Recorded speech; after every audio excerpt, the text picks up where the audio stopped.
નમસ્તે, જય શ્રી રામ. રાતનો માહોલ છે. ઠંડી બહુ વધારે ચાલુ થઈ ગઈ છે.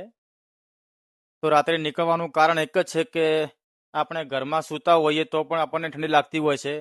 ત્યારે બારે રસ્તામાં જે લોકો ઊંઘે છે તે લોકોની પરિસ્થિતિને ધ્યાનમાં રાખીને બ્લેન્કેટો લીધેલા છે અને આજે જરૂરિયાતમંદ લોકો સુધી પહોંચીશું અને તે લોકોને બ્લેન્કેટ ઓઢાડીશું.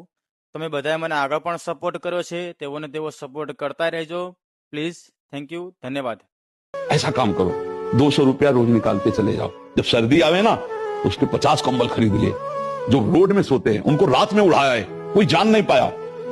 ये काम ऐसे किए जाते हैं ना, जब 12-1 के बीच में निकले, सब सो रहे, धीरे से जाओ, ऊपर कंबल लगाते। कौन दिया उसको पता ही नहीं, ये भगवान देख रहा है। वो पुण्य काम आता है। ये जो पोस्टर लगा के किया जाता है पुण्य नहीं होता, वो केवल यश के लिए होता है, उसमें पुण्य नहीं। पुण्य को सुरक्षित रखने के लिए देने वाला किसी से कहे ना